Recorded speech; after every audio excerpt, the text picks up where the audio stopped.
How's it going, everybody? In today's video, I'm going to be showing you just how easy it is to make these tiny little knife earrings. Most of the people who see them like them, but they think that they're way beyond what they could build. And I'm here to show you that with just a little bit of time and effort, you can make your own tiny little itty bitty cute little knife earrings. Okay, on to the video.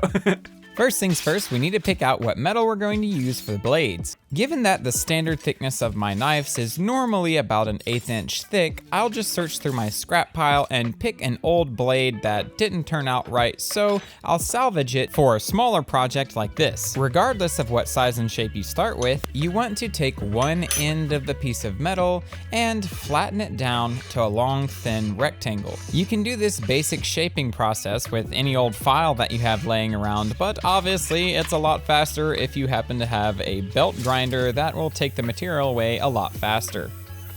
So now we have our long, thin piece of metal that's going to act as our stock for making the knives, and since it's still attached to a bigger piece, we just grip this in the vise or hold it, and we don't have to worry about trying to grip onto this tiny itty bitty little piece of metal. Now, even though we've only just begun, this right here is actually the most difficult part of the entire process. You see, in order for these things to be earrings, they have to have a hole through them for the danglers. But it turns out that drilling a hole through hardened steel with such a tiny bit is very difficult without accidentally snapping the bit or just dulling it. In order to get the hole as small as it needs to be, you need to use a 1/32 inch drill bit, which is super tiny and very hard to get on its own. But they are in these little Dremel drill bit sets that you can find in Lowe's and Home Depot, and you can always order one online if you need to. Once you finally manage to find the drill bit, you immediately run into the second issue, which is if you try to use it in a normal Dremel tool that doesn't have a slow speed setting, well, you'll overheat the drill bit, which will instantly dull it and ruin it. However, if you try to use it with a normal drill or drill press, the chuck will be too big to be able to grab that small of a drill bit. The best solution I found for this is to simply wrap a little bit of tape around the shaft of the drill bit, which gives it just enough size to be able to be gripped by these bigger drill chucks. And with that taken care of, you want to make a small indent on your piece of metal as far back as you want the length of each knife to be. Apply some lubricant to the metal and then slowly drill your hole, being very careful not to bend the drill bit too much.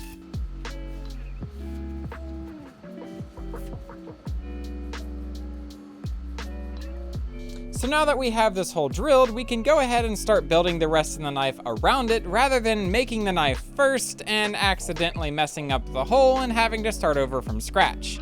Now, normally whenever it comes to making a knife, you would make the blade first, then you would make the handle pieces, and then you'd fit them all together. But for the same reason that we're keeping the knife on the end of this bigger piece of metal right now, it would be very, very difficult to make tiny little bitty handle pieces and to somehow solder them in place and drill the holes and everything like that.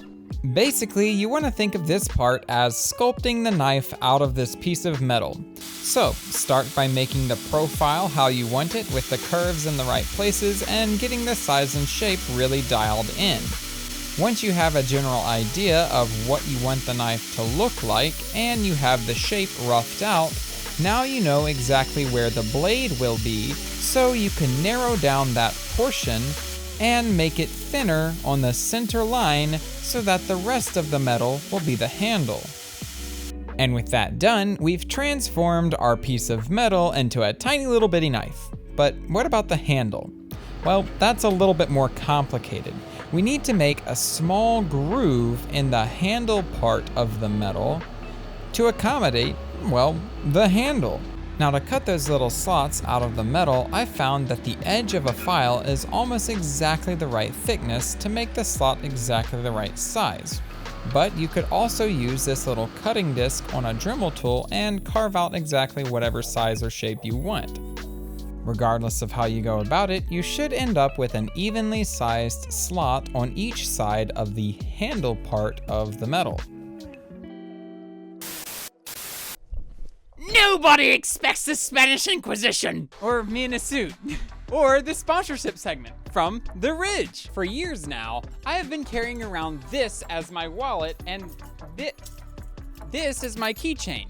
So whenever I heard that The Ridge had not only a wallet, but also a cool little keychain, I had to try it out. I mean, anything to get away from this old monstrosity. The wallet is super sleek, minimalistic, easy to fit in your pocket while still carrying your cards and your cash. The little key holder works just as well. It's like a multi-tool, but all the little tools are your keys. Regardless of whether you're going with the wallet or the key holder, both of them come in a variety of different designs, with the materials being just as high quality across the board. If you want to get one of these for yourself, make sure you use the link in the description below or this little card. And yeah, other than that, back to normal video.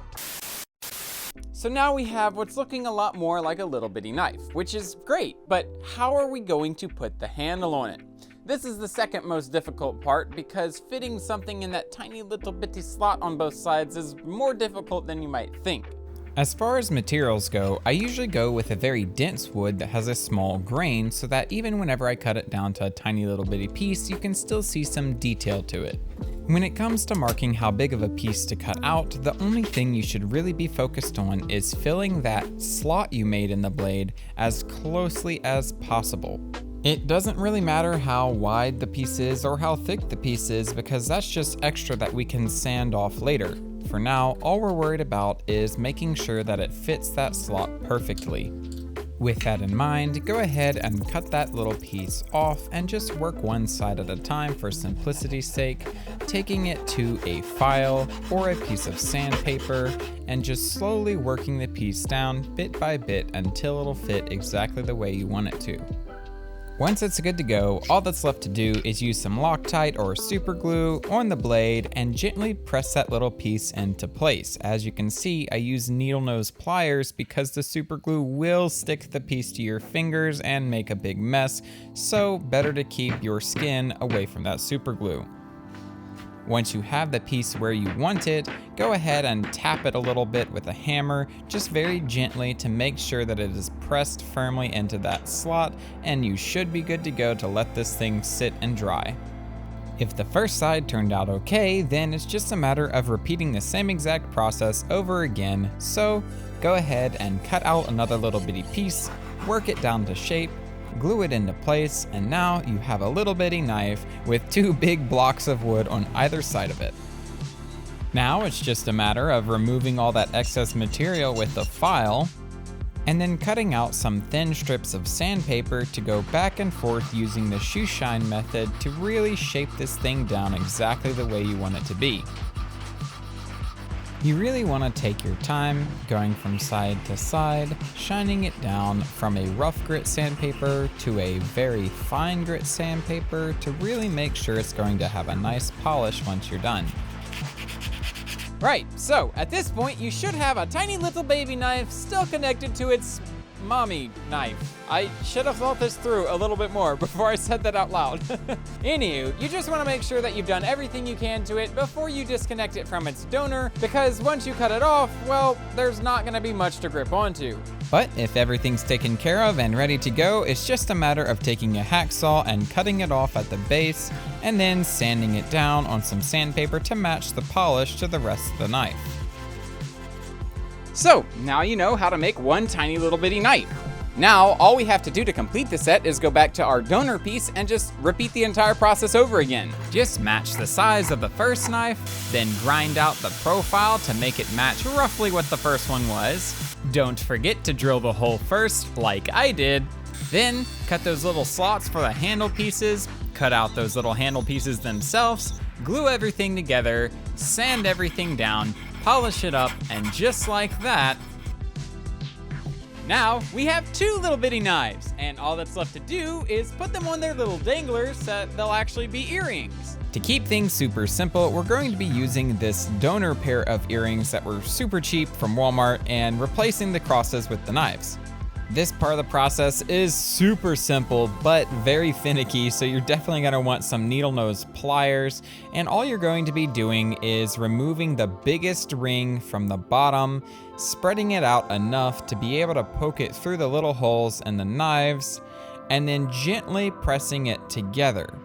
But as you can see, there's still a little bit of a gap, so if you want to go the extra mile, take a little bit of solder, just a little bit, and kind of dab it on that gap to close it up so that the earrings won't fall apart later on. Once you have that taken care of, that's about it. Both little knives should now be earrings, so let's take a look at how they turned out.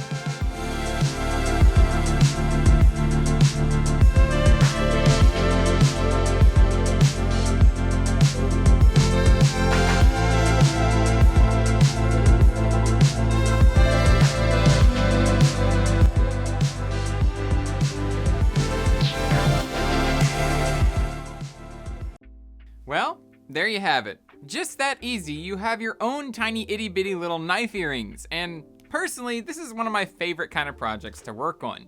Not something that's super intensive, nothing that's like gonna drag out forever in 5 business days, just something that you can kind of work on over the weekend and get that instant dopamine rush of having made something from scratch. At any rate, I hope y'all found this tutorial helpful. I hope that some of y'all can get out there and make y'all own little knife earrings or whatever else you wanna make. The goal here is just to have fun working on projects and making stuff that, seems cool. I don't know, that's about it. But yeah, if you have any questions about this or anything else, let me know in the comments below. And if you liked the video, hit the like button. If you want to see more videos, hit the subscribe button. And yeah, that's about it. I hope y'all have a wonderful day and stay happy, healthy, wealthy, and wise, and whatever else I say to end a video these days. I don't know. Okay, bye.